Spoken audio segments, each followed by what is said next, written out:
Assalamualaikum warahmatullahi wabarakatuh. Alhamdulillah, alhamdulillahirabbil alamin. Assalatu wassalamu ala asrofil anbiya'i wal mursalin sayyidina wa maulana Muhammadin wa ala alihi wa ashabihi ajmain.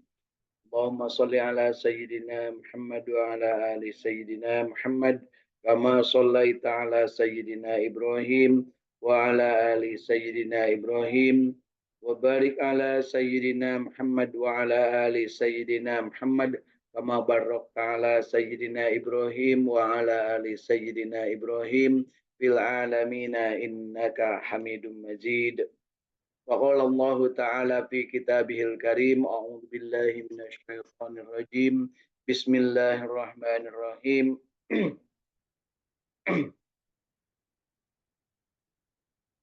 ومن يتق الله يجعل له مخرجا ويرزقه من حيث لا يحتسب ومن يتوكل على الله فهو حسبه إن الله بالغ أمره قد جعل الله لكل شيء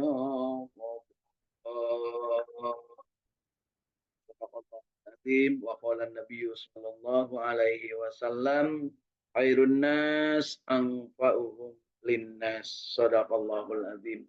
Alhamdulillah, sahabat-sahabat yang berbahagia di pagi hari yang sejuk ini, insyaallah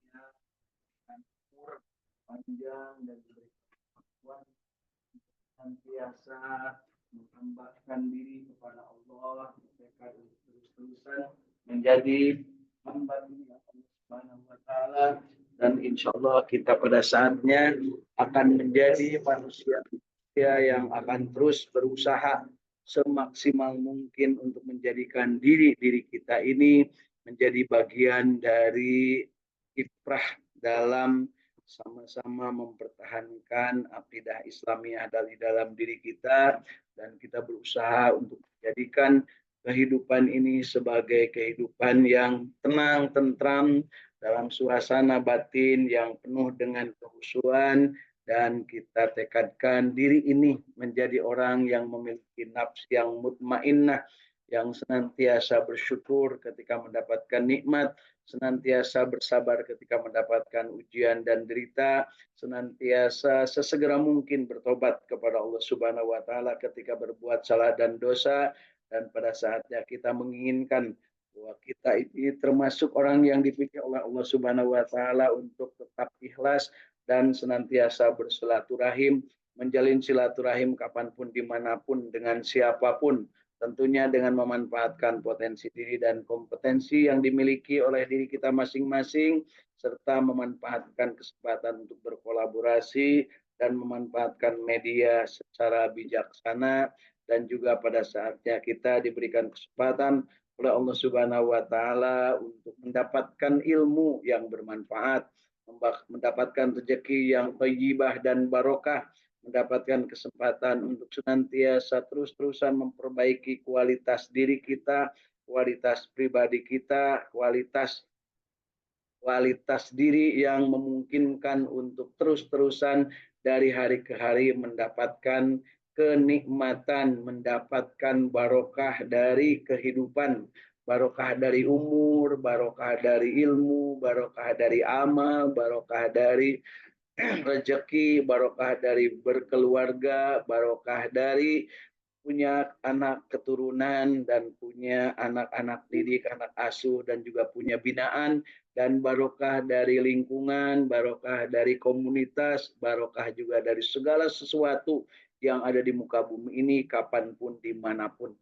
Tentunya kita akan sangat bersyukur ketika keberkahan ini menjadi bagian yang tidak terpisahkan dari dalam diri kita, dan kita bisa mengajak orang lain untuk sama-sama mendapatkan barokah tersebut. Nah, ketika kita mengajak orang lain untuk bersama-sama, tentunya harus ada pakunya, harus ada turusnya, harus ada sesuatu yang menjadi patokan. Nah, patokan untuk meraih bahagia itu ternyata sudah dicanangkan oleh Allah Subhanahu wa taala untuk manusia, yaitu ketika manusia itu menjadi abdi Allah, menjadi orang yang bertakwa, menjadi orang yang senantiasa menghambakan diri kepada Allah.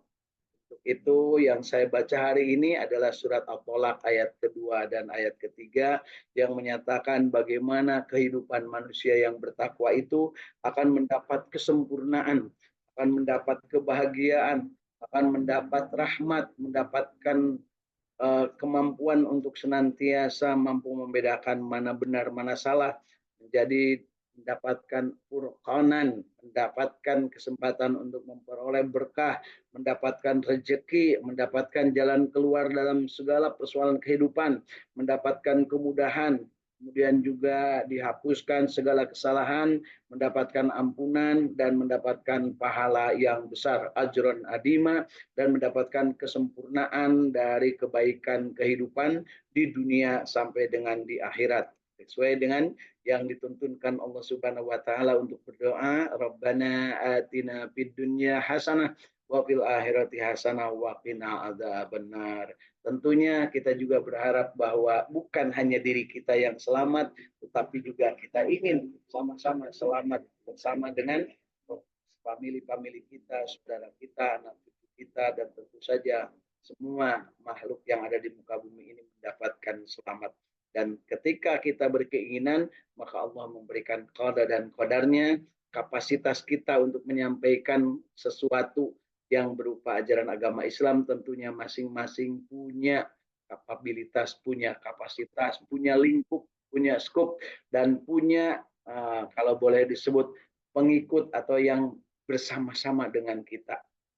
Alhamdulillah hari ini kita termasuk yang mudah-mudahan dipilih oleh Allah Subhanahu wa taala untuk bersama-sama ya, yang berhadir di kesempatan hari ini lewat Cinten online.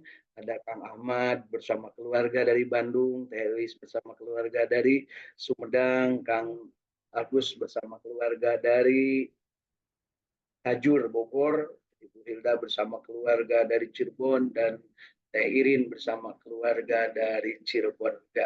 Insyaallah dari saung mewah, ya, mepet sawah di pinggir sawah lega di Tataran Sukapura, Tasikmalaya hari ini dalam keadaan sehat walafiat. Saya bersama dan juga alhamdulillah orang tua bapak saya yang masih saat ini sehat walafiat di usianya yang ke-91 dalam keadaan yang insya Allah masih mampu beraktivitas secara mandiri, dan insya Allah mudah-mudahan kita juga termasuk yang meniru kebiasaan-kebiasaan baiknya.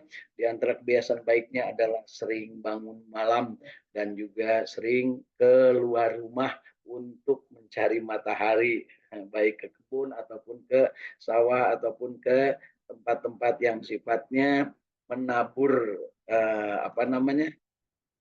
kebahagiaan atau mencari kebahagiaan dari taburan alam yang ada di sekitar kita, insya Allah.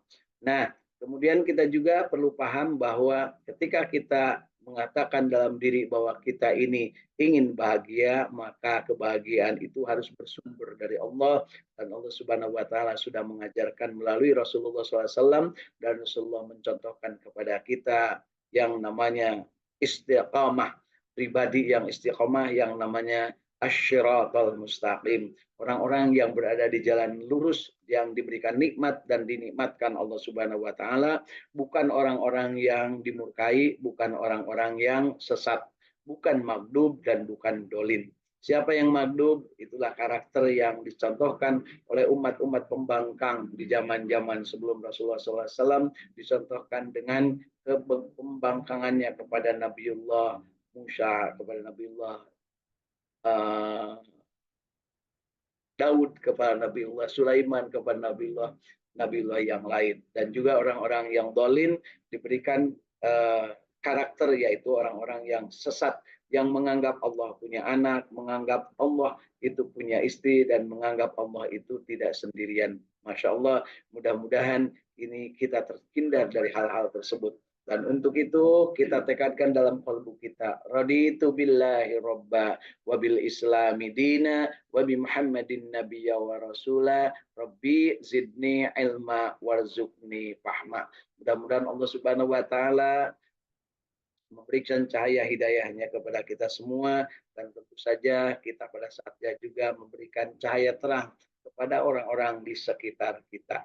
Kita belajar membaca Al-Quran, kita belajar untuk memahami Al-Quran, kita belajar untuk mengamalkan Al-Quran, kita belajar untuk menikmati apa yang diinformasikan dalam Al-Quran, dan kita belajar juga untuk mendakwahkan Al-Quran.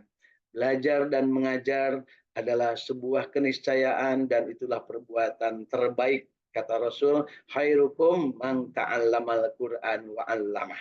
Kok diulang-ulang, ya itulah yang saya bisanya. Jadi saya ulang-ulang. Saya tidak pernah mengulang yang tidak saya bisa, dan tidak pernah mengulang yang belum saya praktekkan. Jadi ketika kita menikmati diri ini sebagai orang yang belajar dan mengajar Al-Quran, maka kapabilitas dan kapasitas kita maksimalkan. Potensi diri kita maksimalkan, kompetensi diri kita maksimalkan. Perkaranya ada orang lain yang mau ikut atau tidak, itu adalah bukan urusan kita.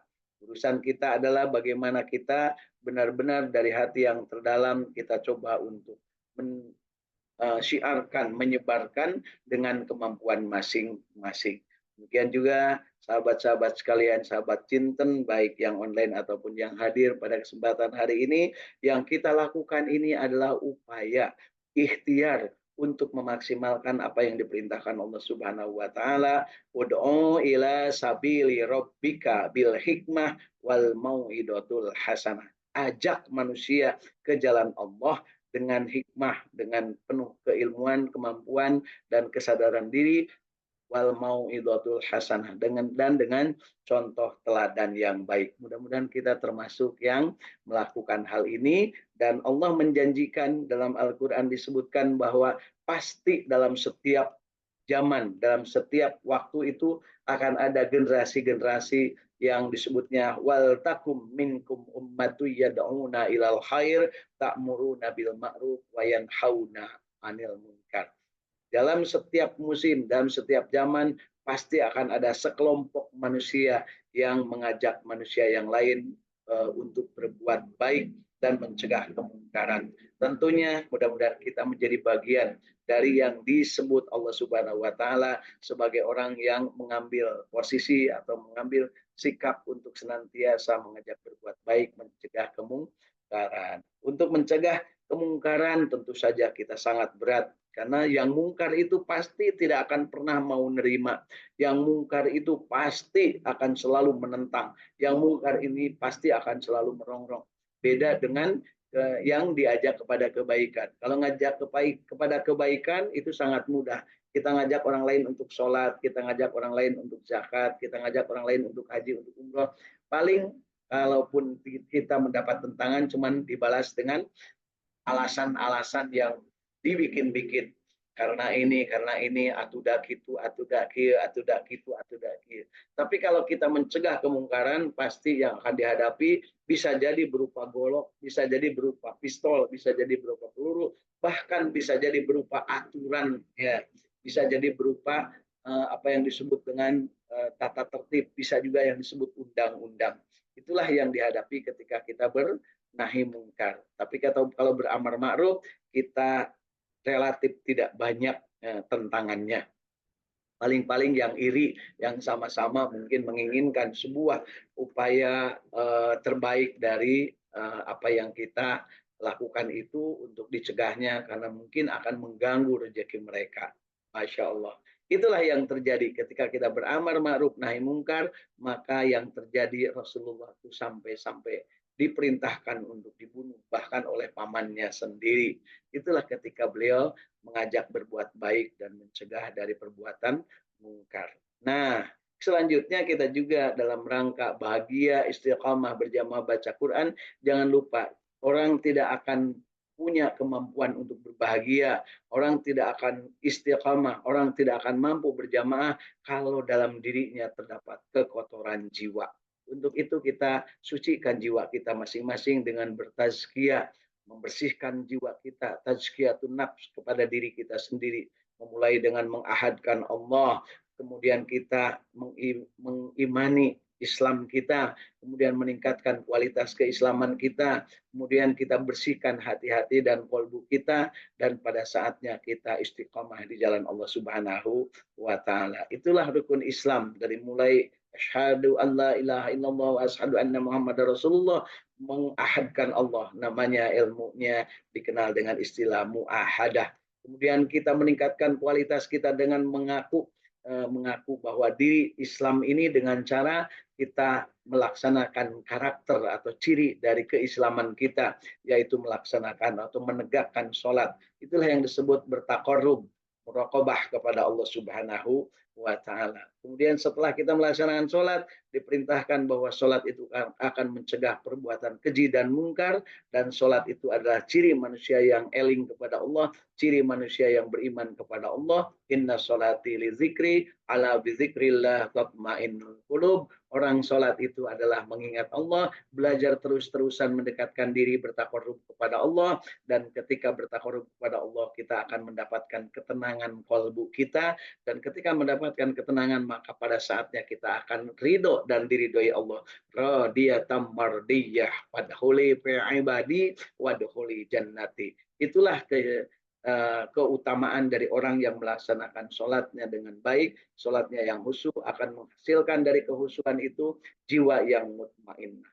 Dari jiwa yang mutmainnah ini akan terpancar yang namanya pribadi-pribadi yang ihsan, pribadi-pribadi yang selalu menghisab diri dari perbuatan-perbuatan yang tidak baik, dan selalu dia menghisab diri untuk selalu meningkatkan kualitas perbuatan baik kita. Itulah yang disebut dengan muhasabah.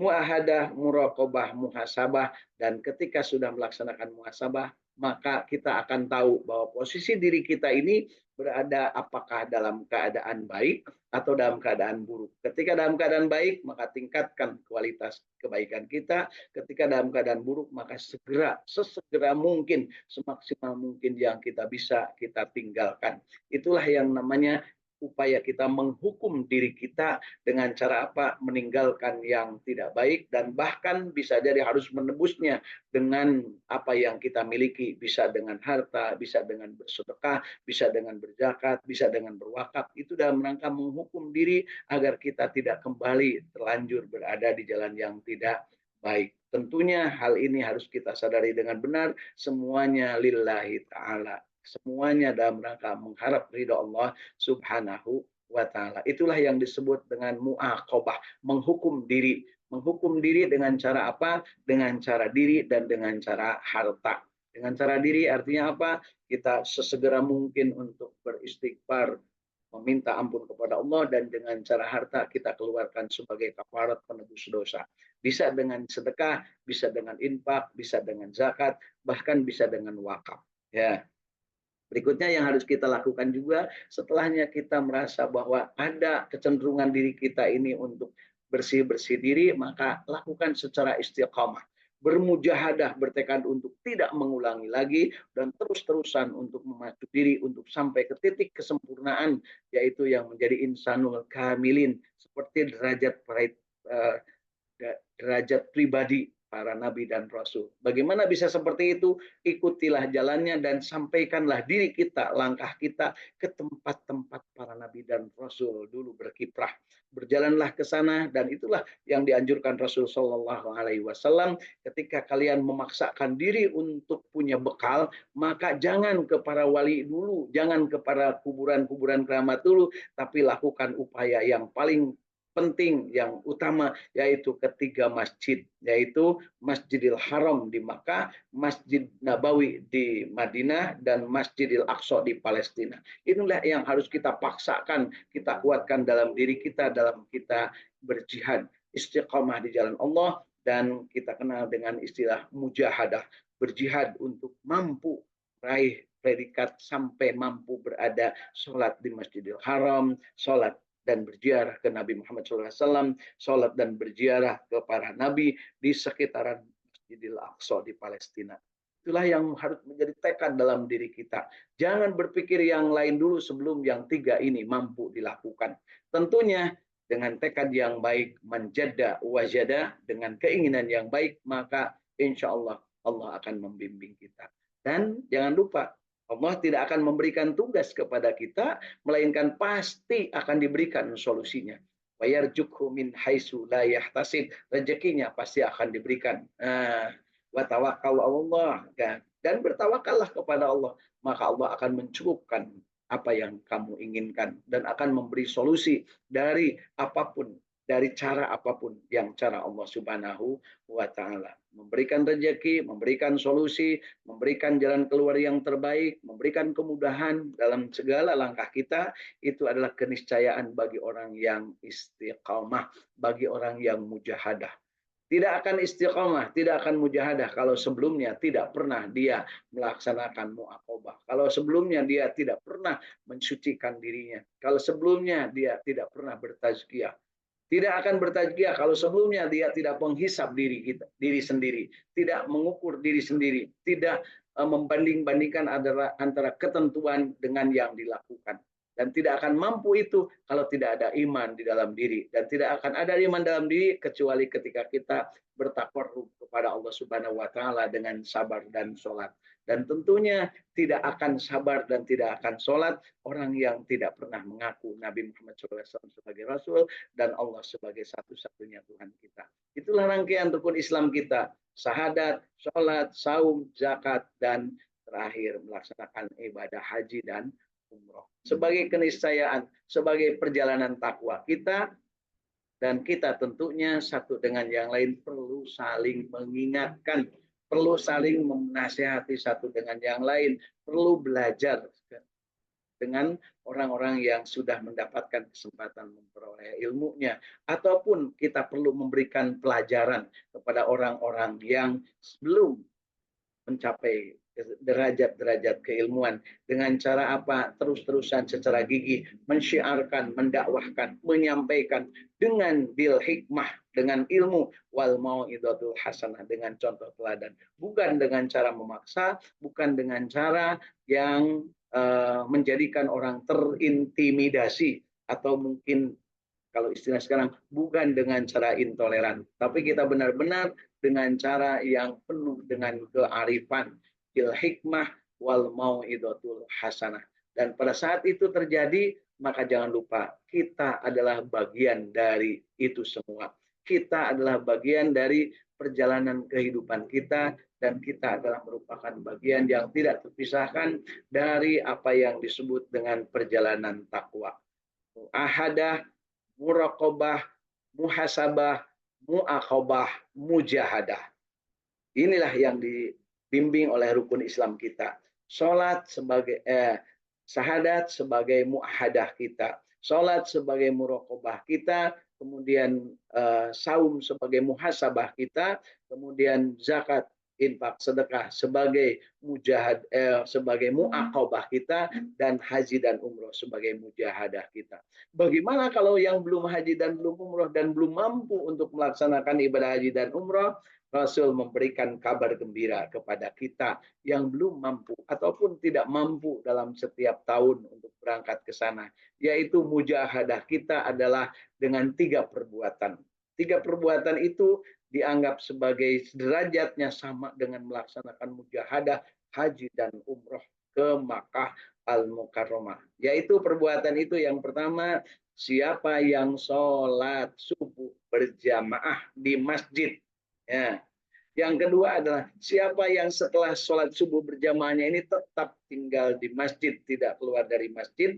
Dan yang ketiga adalah dia setelahnya keluar matahari, pada saatnya dia beriktikaf tersebut, dia melaksanakan sholat 2 rakaat, sholat isya. Namanya ada juga yang menyebut sholat duha awal. 3 perbuatan inilah yang akan menjadikan derajat manusia mendapatkan kesempurnaan ibadah haji dan umroh, yaitu yang namanya berzihad. Itulah yang disebut Rasulullah SAW melaksanakan 3 perbuatan secara simultan, berkesinambungan sekaligus. Sholat subuh berjamaah, tetap tinggal di masjid sampai keluar matahari, dan dia melaksanakan sholat 2 rakaat sholat isya. Itulah yang disebut mujahadah bagi orang-orang yang tidak mampu untuk melaksanakan ibadah haji dan umroh. Pertanyaannya, sudah sampai di tingkat manakah kita dari 5 ini? Nah, dari 5 ini, apakah keislaman kita sudah sempurna? Syahadat kita sudah benar? Syahadat kita sudah benar, tadi kita sudah coba dengan mengungkapkan dari kolbu yang terdalam, raditu billahi robba. Itu artinya asyhadu an la ilaha illallah. Wabil islami dina, agama disempurnakan oleh Allah sebagai petunjuk dan diturunkan. Wabi Muhammadin nabiyya wa rasulah, itulah yang namanya wa asyhadu anna Muhammadar Rasulullah. Kesempurnaan melaksanakan muahadah ini harus terus-terusan direvisi setiap saat, diupdate setiap saat. Syahadat itu tidak mengenal waktu, tidak mengenal tempat, kecuali di kamar mandi. Mungkin dihindari ya, karena tidak dianjurkan membaca kalimat-kalimat thayyibah di kamar mandi. Nah, kemudian berikutnya adalah kita harus mampu juga menemukan apakah sholat kita sudah benar. Ukuran sholat itu adalah bukan melaksanakan, ukuran sholat itu adalah khusyuk. Melaksanakan sholat bahkan masuk neraka. Fawailul lil mushallin alladzina hum an sholatihim syahud. Yang sholat masuk neraka, yaitu yang sholatnya asal-asalan, yang sholatnya karena ria, yang sholatnya karena ingin dipuji, yang sholatnya karena ingin mendapat sesuatu dari selain Allah, atau sholatnya karena menghindar dari tugas, sholatnya karena ingin ya dianggap soleh. Nah itu Masya Allah, mudah-mudahan kita tidak termasuk yang semacam itu. Jadi sholat yang seperti apa? Yang akan menimbulkan manusia yang beruntung. Mukmin yang beruntung adalah mukmin yang sholatnya khusyuk. Ya, disebutkannya di dalam surat Al-Mu'minun ya, ayat pertama dan kedua, qad aflahal mu'minun alladzina hum fi sholatihim khasi'un. Ciri karakter manusia yang berbahagia adalah sholatnya khusyuk. Apakah kita sudah khusyuk atau belum? Tanya ke dalam diri kita masing-masing. Jangan tanya tetangga, apalagi tanya istri. Ya, karena bisa jadi kita akan mendapatkan jawaban yang tidak menyenangkan. Jangan bertanya tentang kehusuan kepada orang-orang dekat kita, karena kemungkinan akan mendapatkan jawaban yang tidak menyenangkan. Neng, gimana salat akang khusyuk? Nyola akang khusyuk lah ikut di masjid, di imam agak gancangan, kamu munker sorangan, nah, kan gitu ya. Ya. Makanya itu jawabannya itu akan sangat tidak kita harapkan ya. Ya, itulah ya. Apalagi nanya kepada suami, Kang, gimana salat saya khusyuk enggak? Ya khusyuk ya. Tapi kalau lagi banyak duit ya. Atau sebaliknya khusyuk kalau lagi banyak hutang, ya, ngadoa lillah gitu ya, ingin cepat hutang lunas. Ya. Itulah kenyataan di alam dunia ini ya. Atau sedang berkeinginan, atau sedang laki-lakinya, sedang suaminya itu naksir deui nu sejen. Nah, sedang tergoda oleh gadis SMA kalau kata Pak Dasad Latif kan gitu ya. Ini khusyuk sholatnya itu ya, waduh, masya Allah ya. Tapi kalau sedang senang-senang mah enggak. Tahu dibilang itu di sana, di negeri-negeri Firaun, di negeri-negeri seberang Babylon, di negara-negara Namrud. Insya Allah di sini mah tidak ada, ya, tidak ada sedikit, ya. Nah, jadi ciri sholat khusyuk ini bukan hanya khusyuk di dalam melaksanakan, tapi juga khusyuk di luar sholat. Bukti yang paling penting kita perhatikan, apakah kita mampu membedakan halal haram, hak orang atau hak diri sendiri. Nah, jadi kemarin ada yang bertanya, Pak padahal itu katanya yang korupsi itu sholatnya bagus loh, hajinya sering loh, umrohnya tiap tahun loh, bahkan dengan keluarganya. Ternyata berangkatnya itu pakai duit negara, pakai pajak rakyat. Nah, Masya Allah. Siapa itu? Ya, yang jelas diri kita juga mungkin kalau jadi pejabat akan seperti itu. Ya, kita juga mungkin kalau jadi pejabat atau jadi menteri atau jadi gubernur, mungkin kelakuan kita akan lebih parah dari mereka. Ya, makanya kita introspeksi kepada diri sendiri sebagai bagian dari upaya ketiga, bermuhasabah. Bagaimana kita bermuhasabah? Lakukan dengan saum yang benar. Saum yang benar akan menghisab diri, bahwa diri ini kadang suka mengaku Tuhan, diri ini suka semena-mena kepada orang lain, diri ini pemarah. Ingat Bapak Ibu, Orang yang pemarah itu berarti dia sudah mengaku diri sebagai Tuhan. Kenapa? Menganggap orang lain ideal, menganggap orang lain harus seperti yang dia inginkan, menganggap orang lain harus berbuat seperti yang dia mau. Itulah Tuhan. Ya. Maka harus diperbaiki dengan sholat. Namanya bermuhasabah, menghisab diri. Apakah yang kita makan itu halal? Apakah yang kita keluarkan dari mulut kita ini adalah yang sopan dan santun? Apakah yang kita keluarkan berupa harta benda kepada orang lain itu tidak ada unsur riaknya? Itulah yang harus kita uji setiap saat. Dan ketika kita sudah melaksanakan saum yang benar, maka diberikan karakter orang yang sudah muhasabah saumnya dengan benar di surat Ali Imran ayat 133 sampai dengan ayat ke-137. Disebutnya muhsinin, yaitu orang yang ihsan.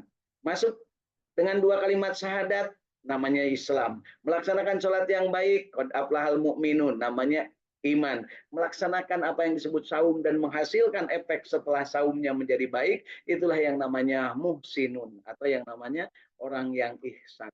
Dan ketika sudah ihsan, maka dia akan punya jiwa yang sangat terpuji, yaitu dia akan selalu bersegera kepada ampunan Allah Subhanahu wa taala. Dia mengharap ampunan dari Allah, mengharap dimasukkan ke dalam surganya Allah Subhanahu wa taala. Ya, yang kita kenal bahwa ketika kita melaksanakan saum dan saumnya itu bagus, maka di ayat 133 sampai ayat 137 ada karakter, yaitu yang namanya wal kadiminal ghaid. Oh ya, yang pertama wasari'u ila magfirah. Ya, dia selalu bersegera untuk mengharap magfirah Allah, ampunan Allah.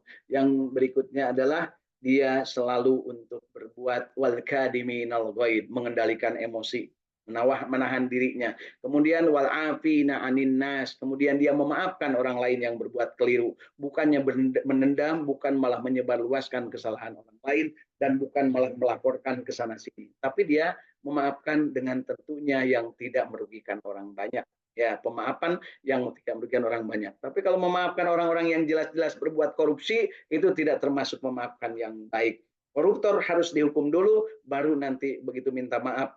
Ya, minta maaf secara pribadi, tapi kalau hartanya harus dikembalikan, harus dimiskinkan, harus dijadikan bahwa mereka asalnya tidak punya apa-apa, begitu sudah jadi pejabat, maling duit negara jadi banyak, nah itu harus dikembalikan. Karena melakukan sesuatu dengan kekuasaan yang dia miliki, mencerdaskan ataupun mensejahterakan hanya dulur-dulurnya serangan, anak-anak sendiri yang dijadikan pekerjaan, yang diberikan jabatan, hanya dirinya sendiri, nepotisme. Dan itu ternyata di negeri kita nyata keadaannya. Nah, ya wal kadimil ghaid wal afina anin nas. Kemudian berikutnya adalah dia selalu beristighfar, berzikir, dan yungfikuna fisyarra'i wad dharai. Nah, pada saatnya itu sudah dilakukan, itulah jadi orang yang ihsan.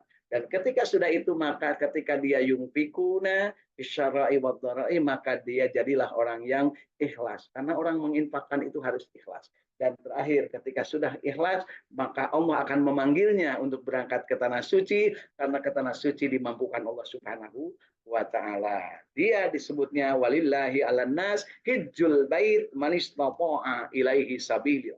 Akan berangkat ke tanah sucinya karena dia dipanggil Allah, kemudian dia akan menjalankannya karena dia istitoah, tidak memanipulasi data, tidak meloncat-loncat daftar antrian, tidak juga memanfaatkan duit negara untuk memanfaatkan kesempatan untuk berangkat menuju ke tanah suci. Tapi benar-benar karena rezeki yang halal yang baik, dan pada saatnya dia akan berseru, labbaik Allahumma labbaik, labbaik la syarika laka labbaik, innal hamda wan ni'mata laka wal mulk la syarika lak. Pada saat itulah Allah akan menyambutnya, dan ketika disambut dengan sambutan Allah, maka jadilah dia predikat yang mabrur, predikat yang hajinya indah, hajinya yang benar-benar akan mampu membawa keberkahan kepada semua.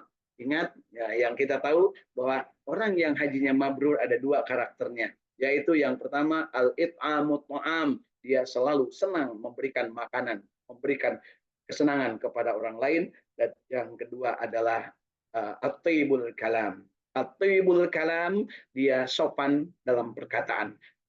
Al-it'amu ta'am, dia santun, dia menyantuni orang lain.